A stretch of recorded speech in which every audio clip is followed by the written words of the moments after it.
ഈ സെക്ഷനിൽ കോർപ്പറേറ്റ് അക്കൗണ്ടിങ്ങുമായി ബന്ധപ്പെട്ട ഒരു പ്രോബ്ലം പ്രോഫിറ്റ് ആൻഡ് ലോസ് അക്കൗണ്ടിനകത്ത് എങ്ങനെ പ്രിപ്പയർ ചെയ്യാം എന്നുള്ള ഒരു പ്രോബ്ലമാണ് നമ്മൾ നോക്കാൻ പോകുന്നത്. കഴിഞ്ഞ സെഷനിൽ നമ്മൾ നോട്ട്സ് ടു അക്കൗണ്ട് ആയിരുന്നു. ഇവിടെ നമ്മൾ നോട്ട്സ് ടു അക്കൗണ്ടും അതുകൂടാതെ എങ്ങനെ profit and loss account prepare ചെയ്യാം, statement of profit and loss account എങ്ങനെ പ്രിപ്പയർ ചെയ്യാനാണ് നോക്കുന്നത്. So we can move on to the question.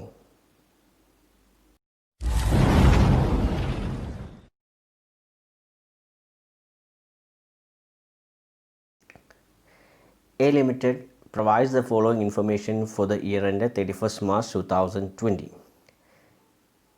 Here the amount is given in lakhs. All the amounts are given in lakhs.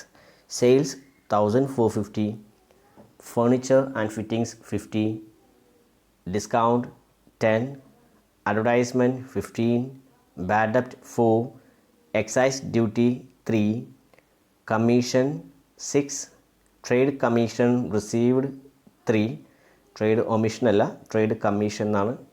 Trade commission received 3, opening stock of raw material 12, purchase of raw material 460,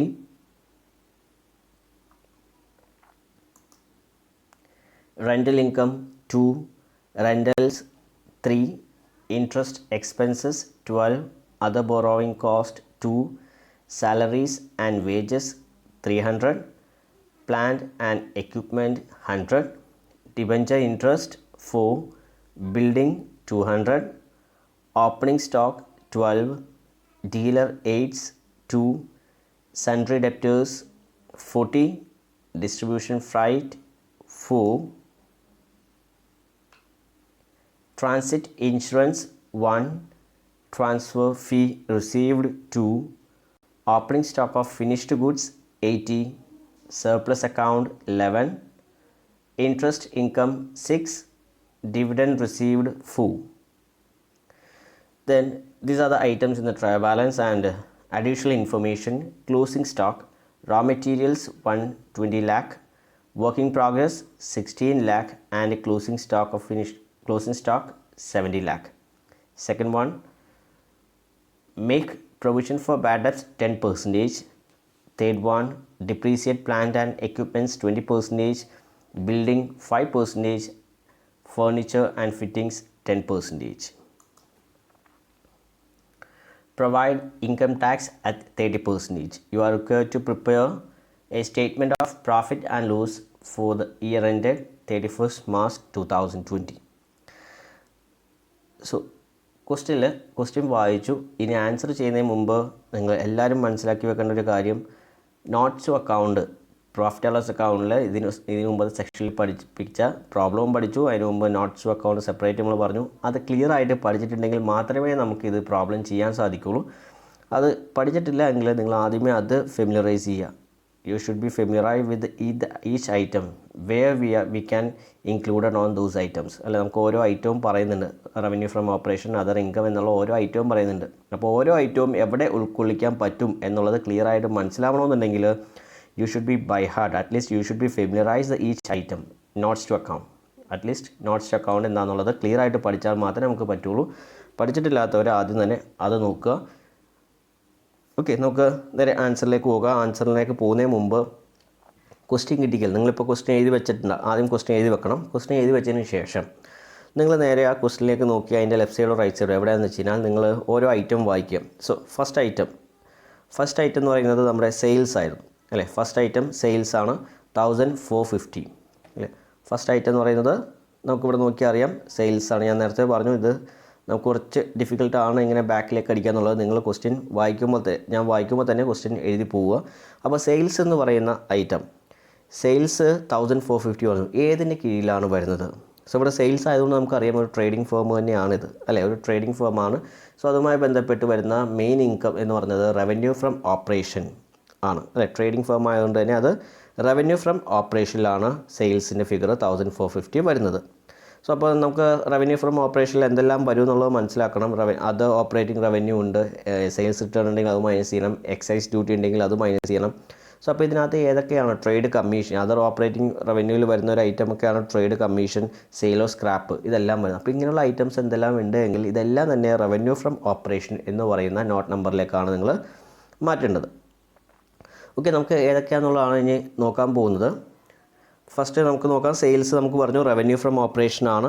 then അടുത്തത് ഫേർണിച്ചറാണ് അല്ലേ. Furniture and fittings നിങ്ങൾക്ക് P&L വരുന്ന item അല്ല, അതൊരു fixed asset ആണ്, അതുകൊണ്ട് balance ഷീറ്റിൽ വരുന്നതാണ്. പക്ഷേ ഇവരെ ഡിപ്രീസിയേഷൻ ഉള്ളതുകൊണ്ട് അതിൻ്റെ ഡിപ്രീസിയേഷൻ വാല്യൂ വരും. അത് തൽക്കാലം നിൽക്കട്ടെ. നമുക്ക് റവന്യൂ ഫ്രം അത് നമുക്ക് ഡിപ്രീസിയേഷനുമായി ബന്ധപ്പെട്ട് വരുന്നതാണ്, അതുകൊണ്ട് വേണമെങ്കിൽ ഡിപ്രീസിയേഷൻ എന്ന് പറയാൻ എനിക്ക് എഴുതാം. ദെൻ അടുത്തത് ഡിസ്കൗണ്ട് ആണ്. ഓക്കെ, ഡിസ്കൗണ്ട് ഇവിടെ റിസീവ്ഡ് ആണ് ഇവിടെ ഉദ്ദേശിക്കുന്നത്. ഡിസ്കൗണ്ട് റിസീവ്ഡ് അല്ല, ഡിസ്കൗണ്ട് എക്സ്പെൻസ് അല്ലേ. ഡിസ്കൗണ്ട് എക്സ്പെൻസ് ആണ് ഇവിടെ ഉദ്ദേശിക്കുന്നത്. അപ്പോൾ അതർ എക്സ്പെൻസിനകത്താണ് ഇത് വരുള്ളൂ. അപ്പോൾ ഡിസ്കൗണ്ട് എന്ന് പറയുന്നത് അതർ എക്സ്പെൻസ് ആണ് വരുന്നത്. അപ്പോൾ OE എന്നോ അല്ലെങ്കിൽ നിങ്ങൾക്ക് അറിയാവുന്ന രീതിയിൽ എങ്ങനെയെങ്കിലും അത് നോട്ട് ചെയ്യാം. അഡ്വർടൈസ്മെൻറ്റ് എന്ന് പറയുന്നതും അതർ എക്സ്പെൻസിലാണ് വരുന്നത്. ബാഡ് ഡെപ്റ്റ് എന്ന് പറയുന്നത് അതർ എക്സ്പെൻസ് ആണ്. എക്സൈസ് ഡ്യൂട്ടി അടുത്താണ്. എക്സൈസ് ഡ്യൂട്ടി നമുക്കറിയാം, എക്സൈസ് ഡ്യൂട്ടി റവന്യൂ ഫ്രം ഓപ്പറേഷനിൽ നെഗറ്റീവ് ഫിഗർ മൈനസ് ചെയ്യേണ്ട ഐറ്റമാണ്. അപ്പോൾ റവന്യൂ ഫ്രം ഓപ്പറേഷനകത്ത് വരുന്നതാണ്. അടുത്തത് കമ്മീഷൻ, അത് കമ്മീഷൻ വരുന്നത് അതർ എക്സ്പെൻസിലാണ്. ഇതെല്ലാം നിങ്ങൾക്ക് അറിയണമെന്നുണ്ടെങ്കിൽ ആ ഓരോ ഐറ്റവും വായിക്കുമ്പോൾ തന്നെ അത് മനസ്സിലാവണമെന്നുണ്ടെങ്കിൽ നോട്ട്സ് ടു അക്കൗണ്ട് ക്ലിയർ ആയിട്ട് പഠിച്ചിരിക്കണം. അപ്പോൾ കമ്മീഷൻ ഇവിടെ അതർ എക്സ്പെൻസ് ആണ്. ട്രേഡ് കമ്മീഷൻ റിസീവ്ഡ് ഇവിടെ ഇൻകമാണ്. ചിലപ്പോൾ അറിയാണ്ട് നിങ്ങൾ അതർ ഇൻകത്തിനകത്തേക്ക് പോകും. അതാണ് നിങ്ങൾ ക്ലിയർ ആയിട്ട് റവന്യൂ ഫ്രം ഓപ്പറേഷനുള്ള ഐറ്റംസ് ഓരോന്നും എന്തൊക്കെയാണെന്നുള്ളത് പഠിച്ചിരിക്കണം. അപ്പോൾ അതിനകത്ത് പറയുന്നുണ്ട് ട്രേഡിംഗ് കമ്മീഷൻ എന്ന് പറയുന്നതും സെയിൽ ഓഫ് സ്ക്രാപ്പ് എന്ന് പറയുന്നതും ഈ പറഞ്ഞ റവന്യൂ അതർ ഓപ്പറേറ്റിംഗ് റവന്യൂവിൻ്റെ കാറ്റഗറി വരുന്നതാണ്. അതുകൊണ്ട് റവന്യൂ ഫ്രം ഓപ്പറേഷനിലാണ് അത് വരുന്നത്. Then opening stock of raw material എന്ന് പറയുന്നത് നിങ്ങൾക്ക് കാണാം, അത് ചേഞ്ചസ് ഇൻ ഇൻവെൻട്രി ആണ്. ഓപ്പണിംഗ് സ്റ്റോക്ക് ഓഫ് റോ മെറ്റീരിയലാണ്, അത് കോസ്റ്റ് ഓഫ് മെറ്റീരിയൽ കൺസ്യൂംഡ് ആണ്. ഓപ്പണിംഗ് സ്റ്റോക്ക് ഓഫ് റോ മെറ്റീരിയലാണ്, അതുകൊണ്ട് മാനുഫാക്ചറിങ്ങുമായി ബന്ധപ്പെട്ടാണ് റോ മെറ്റീരിയൽ പർച്ചേസ് ചെയ്യുന്നതാണ്. അപ്പോൾ അത് കോസ്റ്റ് ഓഫ് മെറ്റീരിയൽ കൺസ്യൂംഡ് ആണ്. So purchase of raw material അടുത്താണ്. പർച്ചേസ് ഓഫ് റോ മെറ്റീരിയൽ അതും കോസ്റ്റ് ഓഫ് മെറ്റീരിയൽ കൺസ്യൂംഡ് എന്ന് പറയുന്ന കാറ്റഗറിയിലേക്ക് വരും. അടുത്ത വരുന്നത് റെൻ്റൽ ഇൻകമാണ്. റെൻ്റൽ ഇൻകം നിങ്ങൾക്കറിയാം അതർ ഇൻകത്തിനകത്താണ് വരുന്നത് റെൻ്റൽ ഇൻകം. ദെൻ റെൻ്റൽസ് അവിടെ എക്സ്പെൻസ് ആണ്, അത് അതർ എക്സ്പെൻസ് ആണ്. ഇൻട്രസ്റ്റ് എക്സ്പെൻസ് അടുത്ത് വരുന്നതാണ്. ഇൻട്രസ്റ്റ് എക്സ്പെൻസ് എന്ന് പറയുന്നത് ഫിനാൻസുമായി ബന്ധപ്പെട്ടായിരിക്കാം, ഫിനാൻസ് കോസ്റ്റ് ആണ്. Other borrowing cost already finance cost ആണ്. സാലറീസ് ആൻഡ് വേജസ് എന്ന് പറയുന്നത് എംപ്ലോയീസ് ബെനിഫിറ്റ് എക്സ്പെൻസ് എന്ന് പറഞ്ഞാൽ ആ ഒരു ഹെഡിങ്ങിൻ്റെ കീഴിലാണ് വരുന്നത്. പ്ലാന്റ് ആൻഡ് എക്യുപ്മെൻറ്റ്സ് അത് ഡിപ്രീസിയേഷൻ, അതിൻ്റെ ഡിപ്രീസിയേഷൻ എമൗണ്ട് കണ്ടുപിടിക്കണം, അത് ഡിപ്രീസിയേഷൻ റിലേറ്റഡ് ആണ്. ഡിബഞ്ചർ ഇൻട്രസ്റ്റ് അവിടെയും ഇൻട്രസ്റ്റ് ആണ്. ഡിബഞ്ചർ ചെയ്യുമ്പോൾ അത് ഇൻട്രസ്റ്റ് നമുക്ക് കൊടുക്കണം, അത് ഫിനാൻസ് കോസ്റ്റിനകത്ത് വരുന്നതാണ് ഡിബഞ്ചർ ഇൻട്രസ്റ്റ്. അടുത്താണ് ബിൽഡിംഗ് ഇതേപോലെ തന്നെ ഡിപ്രീസിയേഷനിലേക്ക് വരുന്നതാണ്. Opening stock of work in progress എന്ന് പറയുന്നത് ചേഞ്ചസ് ഇൻ ഇൻവെൻട്രിയിൽ വരുന്നതാണ്. ഡെപ്റ്റേഴ്സ് ഇതൊക്കെ തന്നെ നമുക്ക് അസറ്റുകളാണ് വരുന്നത്. സോ അതൊക്കെ നമുക്ക് ഡിപ്രീസിയേഷനോ അല്ലെങ്കിൽ പ്രൊവിഷൻ എന്തെങ്കിലും ഉണ്ടെങ്കിൽ മാറ്റാൻ വേണ്ടിയുള്ളതാണ് ഈ ഡെപ്റ്റേഴ്സൊക്കെ വരുന്നത്. Distribution freight expense other expense വരുന്നു. ട്രാൻസിറ്റ് ഇൻഷുറൻസ് അതർ എക്സ്പെൻസ് വരുന്നു. ദെൻ പിന്നെ വരുന്നത് transfer fee received other income ആണ്. Opening stock of finished goods changes in inventory ആണ് ഇവിടെ ഉദ്ദേശിക്കുന്നത്. അടുത്തത് സർപ്ലസ് അക്കൗണ്ട് അത് വരുന്നില്ല ഇവിടെ. ഇൻട്രസ്റ്റ് ഇൻകം അതർ ഇൻകം ആണ്. ഡിവിഡൻഡ് റിസീവ്ഡ് അതർ ഇൻകം ആണ്. സോ ഇതേപോലെ ഓരോന്ന് അലോക്കേറ്റ് ചെയ്തതിന് ശേഷം മാത്രമേ നമുക്ക് നേരെ നോട്ട് ടു അക്കൗണ്ട് വരയ്ക്കുക, അല്ലെങ്കിൽ നേരെ എന്ത് ചെയ്യുക ഫോമാറ്റ് വരച്ചിരിക്കുക. ഈ പറയുന്ന ഞാൻ ആദ്യം ഫോമാറ്റ് അല്ല വരച്ചേക്കണം, ഞാനിവിടെ എനിക്ക് എഴുതാനുള്ള എളുപ്പത്തിന് വേണ്ടിയാണ് ഞാൻ ചെയ്തത്. നിങ്ങൾ ആദ്യം തന്നെ എക്സാം എഴുതുമ്പോൾ എപ്പോഴും ആദ്യം നോട്ട്സ് ടു അക്കൗണ്ട് അല്ല വരയ്ക്കേണ്ടത്. സ്റ്റേറ്റ്മെൻറ്റ് ഓഫ് P&L എങ്ങനെയാണോ ഞാൻ തന്നിരിക്കുന്നത് സെക്ഷൻ ഞാൻ തന്നതെന്ന് പറഞ്ഞു കഴിഞ്ഞാൽ ഇവിടെ നിങ്ങളെ പഠിപ്പിക്കുന്നത് പാർട്ട് 2 ഷെഡ്യൂൾ 3 പാർട്ട് 2 പ്രകാരം ഏതാണോ തന്നിരിക്കുന്നത് അതേപോലെ തന്നെയുള്ള ഒരു ഫുൾ ഫോമാറ്റ് വരയ്ക്കുക. വരച്ചതിന് ശേഷം നോട്ട്സ് ടു അക്കൗണ്ട് പ്രിപ്പയർ ചെയ്യുക. സോ നമുക്ക് നേരെ നോട്ട്സ് ടു അക്കൗണ്ട് പ്രിപ്പയർ ചെയ്യുമ്പോൾ എങ്ങനെയാണെന്നുള്ളതൊക്കെ ഇപ്പോൾ അലോക്കേറ്റ് ചെയ്ത് വെച്ചിട്ടുണ്ട്, അതേപോലെയാണ് നേരത്തെ വരുന്നത്. സോ അത് നേരെ ഫസ്റ്റ് തന്നെ നമുക്ക് നോട്ട്സ് ടു അക്കൗണ്ടിൽ വരുന്നത് റവന്യൂ ഫ്രം ഓപ്പറേഷനാണ്. ആ റവന്യൂ ഫ്രം ഓപ്പറേഷൻ നമ്മളിപ്പോൾ ഓൾറെഡി ഡിസ്കസ് ചെയ്തു എന്തൊക്കെയാണെന്നുള്ളത് അല്ലേ. എന്തൊക്കെയായിരുന്നു? സെയിൽസ് 1450, ട്രേഡിംഗ് കമ്മീഷൻ അത് ഓപ്പറേറ്റിംഗ് റവന്യൂ ആണ്. അത് അങ്ങനെ വേണമെങ്കിൽ ബ്രാക്കറ്റിൽ അത് എഴുതിയിടാം. അത് ഓപ്പറേറ്റിംഗ് റവന്യൂ എന്ന് പറഞ്ഞാൽ ബ്രാക്കറ്റിൽ വേണമെങ്കിൽ എഴുതിയിടാം, അല്ലെങ്കിൽ അതർ ഓപ്പറേറ്റിംഗ് റവന്യൂ എഴുതിയിട്ട് ട്രേഡിംഗ് കമ്മീഷൻ എന്നുള്ള ബ്രാക്കറ്റിൽ എഴുതിയിടാം. സോ അതിൽ നിന്നും എക്സൈസ് ഡ്യൂട്ടി മൈനസ് ചെയ്യുക. അപ്പോൾ കിട്ടുന്ന ഫിഗറാണ് 1450 എന്നുള്ളത് തന്നെ കിട്ടും. കാരണം ട്രേഡ് കമ്മീഷൻ 3 ആണ്, എക്സൈസ് ഡ്യൂട്ടി മൈനസ് ചെയ്യുമ്പോൾ സെയിം എമൗണ്ട് തന്നെ കിട്ടും. അടുത്തത് അതർ ഇൻകമാണ്. അതർ ഇൻകത്തിനകത്ത് നമുക്ക് ഓൾറെഡി അലോക്കേറ്റ് ചെയ്ത് വെച്ചാൽ എളുപ്പമായിരിക്കും. Interest income, dividend received, transfer fee received, rental income ഇത്രയും കാര്യങ്ങളാണ് അവിടെ വരുന്നത്. ഇതെല്ലാം കൂടി ടോട്ടൽ ചെയ്യുമ്പോൾ നമുക്ക് 14 ലാക്കാണ് ഇവിടെയും ഇൻ ലാക്സിലാണ് ഉദ്ദേശിക്കുന്നത്. ഓക്കെ, അടുത്തത് വരുന്നത് cost of material consumed. So നമുക്ക് നോക്കാം. ഇവിടെ നമ്മൾ ഓൾറെഡി ഡിസ്കസ് ചെയ്തു. Opening stock of raw material, purchase of raw material, closing stock of raw material എന്നുള്ളത് അഡ്ജസ്റ്റ്മെൻറ്റ് തന്നിട്ടുണ്ട്. ഓക്കെ, അപ്പോൾ റോ മെറ്റീരിയലിൻ്റെ ഓപ്പണിംഗ് സ്റ്റോക്ക്, കാരണം റോ മെറ്റീരിയൽ പർച്ചേസ് ചെയ്യുന്നതെന്ന് പറഞ്ഞാൽ മാനുഫാക്ചറിങ് ഫേമാണ്, അത് കോസ്റ്റ് ഓഫ് മെറ്റീരിയൽ കൺസ്യൂംഡ് ആണ് വരുന്നത്. സോ അപ്പോൾ ഇവിടെ മാനുഫാക്ചറിങ് വിത്ത് ട്രേഡിംഗ് ഫേമാണ് നമ്മളുടെ വരുന്നത്. So opening stock of raw material 12 ആയിരുന്നു. അതിൻ്റെ കൂടെ റോ മെറ്റീരിയൽ വീണ്ടും പർച്ചേസ് ചെയ്തു ഒരു 460 വരെ. ബാലൻസ് ക്ലോസിംഗ് സ്റ്റോക്ക് റോ മെറ്റീരിയലിൻ്റെ ബാലൻസ് ഉള്ളത് 120 മൈനസ് ചെയ്തു. നമുക്ക് കിട്ടിയതാണ് 352 എന്ന് പറയുന്നത്. റോ മെറ്റീരിയൽ നമുക്ക് മാനുഫാക്ചർ ചെയ്യാൻ വേണ്ടി നമുക്ക് വേണ്ടി വരുന്ന റോ മെറ്റീരിയൽസ് നമ്മുടെ കയ്യിലുള്ളത് ഓപ്പണിംഗ് സ്റ്റോക്ക് എന്ന് പറഞ്ഞാൽ 12 ആണ്. പർച്ചേസ് ഓഫ് റോ മെറ്റീരിയൽ അതിൻ്റെ കൂടെ നമുക്ക് ഓപ്പണിംഗ് സ്റ്റോക്ക് കഴിഞ്ഞ വർഷത്തെ ബാലൻസാണ് ഈ വർഷത്തെ ഓപ്പണിംഗ് സ്റ്റോക്ക് എന്ന് പറഞ്ഞത്. കഴിഞ്ഞ വർഷം ക്ലോസിംഗ് സ്റ്റോക്ക് ആയിട്ട് ഉണ്ടായിരുന്നത് 12, അതായത് ഈ വർഷത്തെ ഓപ്പണിംഗ് ബാലൻസ് 12 ആണ്.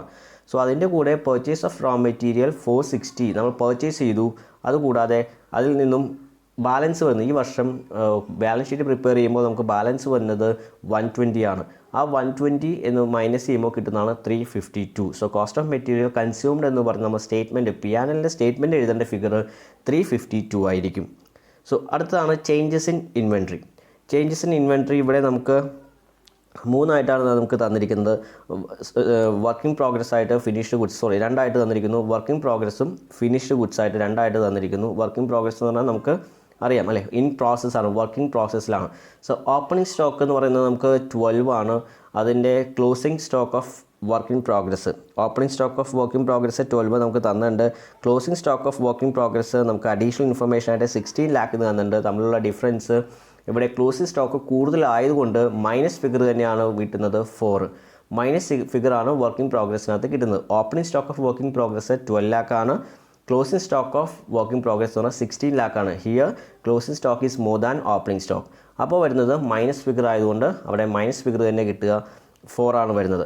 സോ ദെൻ അവിടെ ചേഞ്ചസ് ഇൻ ഇൻവെൻട്രിയുടെ നെക്സ്റ്റ് വരുന്നത് ഫിനിഷ്ഡ് ഗുഡ്സ് ആണ്. ഫിനിഷ്ഡ് ഗുഡ്സിലേക്ക് മാറിയ കുറച്ച് ഐറ്റംസ് ഉണ്ട്. 80 ആണ് ഓപ്പണിംഗ് സ്റ്റോക്ക് ഉണ്ടായിരുന്നത്. അത് ക്ലോസിംഗ് സ്റ്റോക്കിലേക്ക് എത്തിയപ്പോൾ 70 ആയിട്ട് മാറി. അത് മൈനസ് ചെയ്യുമ്പോൾ 10. സോ അപ്പോൾ നമുക്ക് ഇവിടെ ചേഞ്ചസ് ഇൻ ഇൻവെൻട്രി എന്ന് പറയുന്നത് 6 ആണ്. ടോട്ടൽ വരുന്നത് 6 ആണ്. വർക്കിംഗ് പ്രോഗ്രസ്സിനകത്ത് -4ഉം അത് ഫിനിഷ്ഡ് ഗുഡ്സിലേക്ക് വന്നപ്പോൾ ഫിനിഷ്ഡ് ഗുഡ്സ് ആയിട്ട് 10, പോസിറ്റീവ് ഫിഗർ 10 തമ്മിലുള്ള ഡിഫറൻസ് വരുന്നത് 6. നമുക്കപ്പോൾ ക്വസ്റ്റ്യനിൽ ഇങ്ങനെ തന്നെ എപ്പോഴും വരുന്നണമെന്നില്ല, കുറച്ചും കൂടി സിമ്പിളായിട്ടായിരിക്കാം ചിലപ്പോൾ വരുന്നത്. ചേഞ്ചസ് ഇൻ ഇൻവെൻട്രി എന്നോ ഓപ്പണിംഗ് ക്ലോസിംഗ് മാത്രം വരാം, ഫിനിഷ്ഡ് ഗുഡ്സ് എന്നോ വർക്കിംഗ് പ്രോഗ്രസ് എന്നോ വരില്ല. ഇവിടെ മാനുഫാക്ചറിങ് ഫേമും കൂടി ആയതുകൊണ്ടാണ് ഇങ്ങനെ വരുന്നത്.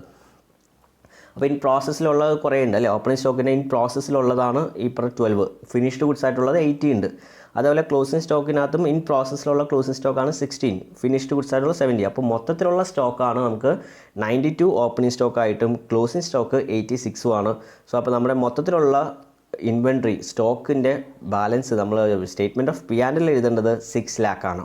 മൊത്തം നമുക്ക് ഉള്ളത് 6 ലാക്കാണ്. ചേഞ്ചസ് ഇൻ ഇൻവെൻട്രി ആയിട്ട് നമ്മൾ എഴുതേണ്ടത് പോസിറ്റീവ് ഫിഗർ ആണ്. കാരണം ക്ലോസിംഗ് സ്റ്റോക്കിനേക്കാൾ കൂടുതലാണ് ഓപ്പണിംഗ് സ്റ്റോക്ക്, അതുകൊണ്ട് നമുക്ക് പോസിറ്റീവ് ഫിഗർ തന്നെ നമുക്ക് എഴുതാം. സോ അടുത്തത് വരുന്നതാണ് നമുക്ക് അടുത്ത എംപ്ലോയീസ് ബെനിഫിറ്റ് എക്സ്പെൻസ് ആണ് വരുന്നത്. അതിനകത്ത് വരുന്ന കാര്യങ്ങൾ നമുക്കറിയാം, സാലറി ആണ് അല്ലേ മെയിനായിട്ട്, അത് മാത്രമേ നമുക്ക് വരുന്നുള്ളൂ. ഇവിടെ സാലറീസ് ആൻഡ് വേജസ് ആണ് 300 ആണ് നമുക്ക് വരുന്നത്. Employees benefit expense 300. അടുത്ത് വരുന്നത് ഫിനാൻസ് കോസ്റ്റ് ആണ്. ഫിനാൻസ് കോസ്റ്റിൽ അതർ ബോറോവിങ് കോസ്റ്റ് ഫസ്റ്റ് വരുന്നത്. അതർ ബോറോവിങ് കോസ്റ്റ് 2 വരുന്നുണ്ട്. ദെൻ ഡിബഞ്ചർ ഇൻട്രസ്റ്റ് നമുക്ക് എത്ര വരുന്നുണ്ട്, ഇൻട്രസ്റ്റ് എക്സ്പെൻസ് ഉണ്ട് അല്ലേ. ഇൻട്രസ്റ്റ് എക്സ്പെൻസ് 12 വരുന്നുണ്ട്. അതർ ബോറോവിങ് കോസ്റ്റ് 2 വരുന്നുണ്ട്. ഡിബഞ്ചർ ഇൻട്രസ്റ്റ് 4 വരുന്നുണ്ട്. അപ്പോൾ 3 ഐറ്റമാണ് മൊത്തം ഉള്ളത്. ഇൻട്രസ്റ്റ് നമുക്ക് ഇൻട്രസ്റ്റ് കൊടുക്കണമെന്ന് ലോണുമായി ബന്ധപ്പെട്ടാകാം, എങ്ങനെയാണോ അത് പ്രത്യേകം മെൻഷൻ ചെയ്തിട്ടില്ല. ഇൻട്രസ്റ്റ് എക്സ്പെൻസ് 12, ഡിബഞ്ചറുമായി ബന്ധപ്പെട്ട് ഒരു 4 ലാക്ക് കൊടുക്കുന്നുണ്ട്. അതർ ബോറോവിങ് കോസ്റ്റ് എന്ന് പറഞ്ഞാൽ 2, ടോട്ടൽ 18 ലാക്കാണ് ഫിനാൻസ് കോസ്റ്റുമായി ബന്ധപ്പെട്ട് നമുക്ക് വരുന്നത്. സോ ദെൻ ഡിപ്രീസിയേഷൻ, അടുത്ത ഐറ്റമാണ് ഡിപ്രീസിയേഷൻ ആൻഡ് അമോർട്ടൈസേഷൻ. അപ്പോൾ അതിനകത്ത് ഡിപ്രീസിയേഷൻ നമുക്ക് തന്നിരിക്കുന്നത് പ്ലാന്റിൻ്റെയും ബിൽഡിങ്ങും ഫർണിച്ചറുമാണ് തന്നിരിക്കുന്നത്. 3 ഐറ്റമാണ്. അപ്പോൾ പ്ലാന്റിൻ്റെ 20% എന്ന് പറയുന്നത് ഈ പറഞ്ഞാൽ നമുക്കറിയാം, പ്ലാന്റ് ആൻഡ് എക്യുപ്മെൻറ്റ്സ് നമുക്ക് ഓൾറെഡി നമുക്ക് ക്വസ്റ്റിൽ തന്നിട്ടുണ്ടായിരുന്നു. അത് 200 പ്ലാന്റ് ആൻഡ് എക്യുപ്മെൻറ്റ്സിൻ്റെ 20%, 100 ആണ് പ്ലാന്റ് ആൻഡ് എക്യുപ്മെൻറ്റ്സ്, അതിൻ്റെ 20% എന്ന് പറഞ്ഞാൽ നമുക്ക് 20. അതേപോലെ ബിൽഡിങ്ങിൻ്റെ 5%, എന്ന് പറയുന്നത് 10 ആണ്. ഫർണിച്ചർ ആൻഡ് ഫിറ്റിങ്സിൻ്റെ 10% എന്ന് പറഞ്ഞാൽ 5 ആണ്. കാരണം 50 ആയിരുന്നു, അതിൻ്റെ 10% 5. ടോട്ടൽ ഡിപ്രീസിയേഷൻ ആൻഡ് അമോർട്ടൈസേഷൻ എന്ന് പറയുന്ന ഐറ്റത്തിൻ്റെ കീഴിൽ എഴുതേണ്ട എമൗണ്ട് 35 ആണ് എഴുതേണ്ടത്. ദെൻ നെക്സ്റ്റ് വരുന്നത് എന്താണെന്ന് അതർ എക്സ്പെൻസ് ആണ് ഇനി അടുത്ത് വരുന്ന കാറ്റഗറി. അതർ എക്സ്പെൻസിനകത്ത് നമുക്ക് പ്രൊവിഷൻ ഫോർ ഡൗട്ട്ഫുൾ ഡെപ്സ് 4 എങ്ങനെ കിട്ടും? പ്രൊവിഷൻ ഫോർ ഡൗട്ട്ഫുൾ ഡെപ്സ് 10% ആണ് provision for doubtful debts. Debtors എന്ന് പറയുന്നത് 40 ആണ്. പ്രൊവിഷൻ ഫോർ ഡൗട്ട്ഫുൾ ഡെപ്സ് 4 കിട്ടുന്നത് ഡെപ്റ്റേഴ്സിൻ്റെ 10%. ഡെപ്റ്റേഴ്സ് ക്വസ്റ്റിൽ തന്നിട്ടുണ്ട് 40 ആണ്, 40 lakh ആണ്, അതിൻ്റെ 10% 4 lakh. അതാണ് ഇവിടെ 4 എന്ന് പറഞ്ഞ് മെൻഷൻ ചെയ്തിരിക്കുന്നത്. ദെൻ ഡിസ്കൗണ്ട് 10, അഡ്വർടൈസ്മെൻറ്റ് 15, ബാഡ് ഡെപ്റ്റ് 4, commission 6, rental 3, dealer rates 2, distribution freight 4, transit insurance 1.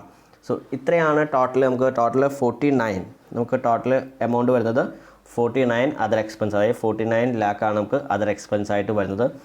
ഇതാണ് നമുക്ക് വരുന്ന നോട്ട്സ് ടു അക്കൗണ്ട്. ദെൻ ആദ്യമേ നമ്മൾ എഴുതി വെക്കേണ്ടത് പ്രോഫിറ്റ് ആൻഡ് ലോസ് അക്കൗണ്ട് ആണ്. അതേ പ്രോഫിറ്റ് ആൻഡ് ലോസ് അക്കൗണ്ടിൻ്റെ ഫോമാറ്റാണ് ഞാൻ എഴുതി വെച്ചിരിക്കുന്നത്. ഈ പ്രോഫിറ്റ് ആൻഡ് ലോസ് അക്കൗണ്ടിൻ്റെ ഫോമാറ്റ് എഴുതേണ്ടത് ഷെഡ്യൂൾ 3 പ്രകാരമുള്ള രീതിയിൽ തന്നെ എഴുതുക. ഹെഡിങ്ങൊക്കെ തന്നെ കൊടുക്കുക. കമ്പനിയുടെ നെയിം, ദെൻ പിന്നെ ഫോർ ദ ഇയർ എൻഡഡ് ഏത് ഇയർ എൻഡഡ് ആണോ അതെല്ലാം എഴുതിയതിന് ശേഷം revenue from operation not number 1, നമ്മൾ നോട്ട് നമ്പർ 1 എന്നും പറഞ്ഞ് നമ്മൾ എഴുതി 1450. Other income 14. രണ്ട് നമ്മൾ ടോട്ടൽ ചെയ്യുമ്പോൾ നമുക്ക് കിട്ടുന്ന എമൗണ്ട് ആണ് 1464 എന്ന് പറഞ്ഞ ടോട്ടൽ റവന്യൂ കിട്ടി. ദെൻ എക്സ്പെൻസിൽ cost of material consumed 352 note number 3. Then changes in inventory 6, employees benefit expenses 300, finance cost 18, depreciation 35, then other expenses 49, total expenses 716, right? 352, 6, 300, 18, 35, 49. ഇതിൻ്റെ എല്ലാത്തിൻ്റെയും കൂടെ ടോട്ടൽ 760 കിട്ടി. സോ പ്രോഫിറ്റ് ബിഫോർ ടാക്സ് കണ്ടുപിടിക്കേണ്ടത്, പ്രോഫിറ്റ് ബിഫോർ ടാക്സ് എന്ന് പറയുന്നത് ഈ total revenue, അതായത് 1ഉം total expense ആയ 2, 1 - 2 എന്നാണ് നമ്മുടെ കോട്ട് ചെയ്തിട്ടുണ്ട്. ടോട്ടൽ റവന്യൂ 1464ഉം ടോട്ടൽ എക്സ്പെൻസ് 716 തമ്മിലുള്ള ഡിഫറൻസ് ആണ് പ്രോഫിറ്റ് ബിഫോർ ടാക്സ് ആയ 704 കിട്ടിയത്. സോ അതിൻ്റെ 30% ആണ് ടാക്സ് വരുന്നത്. ആ 30% ടാക്സ് എക്സ്പെൻസ് മൈനസ് ചെയ്യുമ്പോൾ, അതായത് 30% ടാക്സ് 704 ഇൻറ്റു 30 ഡിവൈഡഡ് ബൈ 100, അതാണ് 211.2 എന്ന് പറയുന്ന ടാക്സ് എമൗണ്ട് കിട്ടും. ആ ടാക്സ് എമൗണ്ട് മൈനസ് ചെയ്യുമ്പോൾ നമുക്ക് കിട്ടുന്നതാണ് 492.8. That's A profit for the period. So ഇവിടെ നമുക്ക് കാൽക്കുലേറ്റ് ചെയ്യാൻ ഉണ്ടായിരുന്നത് വെറും പ്രോഫിറ്റ് മാത്രം അല്ല, ടാക്സ് എക്സ്പെൻസ് മാത്രമേ ഇവിടെ നമുക്ക് കാൽക്കുലേറ്റ് ചെയ്യാനുള്ളൂ, കാൽക്കുലേഷനുള്ളൂ. അതുകൊണ്ട് സെപ്പറേറ്റ് ചെയ്യാൻ കാൽക്കുലേഷൻ പറയുന്നില്ല. നിങ്ങൾക്കറിയാം കാൽക്കുലേഷൻ കണ്ടുപിടിക്കേണ്ടത് പ്രോഫിറ്റ് ബിഫോർ ടാക്സിൻ്റെ 30%. പ്രോഫിറ്റ് ബിഫോർ ടാക്സ് എന്ന് പറയുന്നത് 704 ആണ്, 704 ആണ്, 704 ആണ്. ആ 704ൻ്റെ 30% കണ്ടുപിടിക്കുക. 704 ഇൻറ്റു 30 ഡിവൈഡഡ് ബൈ 100, അപ്പോൾ നമുക്ക് കിട്ടുന്ന ഫിഗറാണ് 211.2. സോ അത് 704 നിന്നും ഡിഡക്റ്റ് ചെയ്യുക, റിഡ്യൂസ് ചെയ്യുക. അപ്പോൾ കിട്ടുന്ന എമൗണ്ട് ആണ് 492.8. So that's A profit for the period. ഈ വർഷത്തെ കമ്പനിയുടെ പ്രോഫിറ്റ് എന്ന് പറയുന്നത് 492.8 lakh ആണ്. അത്രയാണ് നമുക്ക് ഈ വർഷം കിട്ടുന്ന പ്രോഫിറ്റ്. സോ ഇതാണ് സ്റ്റേറ്റ്മെൻറ്റ്. അപ്പോൾ ആദ്യം സ്റ്റേറ്റ്മെൻറ്റ് വരച്ചതിന് ശേഷം നമുക്ക് എന്ത് ചെയ്യുക, നോട്ട്സ് ടു അക്കൗണ്ട്. ഞാൻ വരച്ച രീതിയിലല്ല, ക്രോണോളജിക്കൽ ഓർഡർ ഞാൻ ചെയ്തതല്ല. ആദ്യം ഈ പ്രോഫിറ്റ് ആൻഡ് ലോസ് അക്കൗണ്ടിൻ്റെ ഫോമാറ്റ് വരച്ചതിന് ശേഷം വേണം നോട്ട്സ് ടു അക്കൗണ്ട് പ്രിപ്പയർ ചെയ്യാൻ. സോ എനിക്ക് ഈ സ്ലൈഡ് പ്രിപ്പയർ ചെയ്യുമ്പോൾ ബാക്ക് അടിക്കാനുള്ള ബുദ്ധിമുട്ട് കൊണ്ട് ഞാൻ അങ്ങനെ ചെയ്തു എന്നേ ഉള്ളൂ. നിങ്ങൾ ചെയ്യുമ്പോൾ നോട്ട്സിൽ എഴുതുമ്പോഴും അങ്ങനെ തന്നെ ചെയ്യുക. ആദ്യം പ്രോഫിറ്റ് ആൻഡ് ലോസ് അക്കൗണ്ട് വരയ്ക്കുക, ബ്ലാങ്ക് ആയിട്ട് വിടുക. ഫിഗർ എല്ലാം ആദ്യം ഐറ്റംസ് എല്ലാം എഴുതുക, ഫിഗറിൻ്റെ സൈഡിലെല്ലാം ബ്ലാങ്ക് ആയിട്ട് വിടുക. Then workout the notes workout ചെയ്തതിന് ശേഷം, ഓരോ നോട്ട്സും വർക്കൗട്ട് ചെയ്തതിന് ശേഷം you just fill up the amount column. Revenue from ഓപ്പറേഷൻ്റെ ടോട്ടൽ എത്ര കിട്ടി, then just fill it up. So അതിനുശേഷം വർക്ക് നോട്ട് ഉണ്ടെങ്കിൽ അവിടെ തന്നെ നമുക്ക് കാണിക്കുക. സോ ഇങ്ങനെ വേണം നമുക്ക് profit and loss account prepare ചെയ്യാൻ. സോ ഇതിൻ്റെ കൂടെ ബാലൻസ് ഷീറ്റും കൂടി വരും. നമുക്ക് നെക്സ്റ്റ് സെഷനിൽ ബാലൻസ് ഷീറ്റെല്ലാം നമുക്ക് നോക്കാം. നിങ്ങൾക്ക് ക്ലിയർ ആയെന്ന് വിചാരിക്കുന്നു. ഈ സെഷന് നമുക്ക് വൈൻഡപ്പ് ചെയ്യാം. Thank you.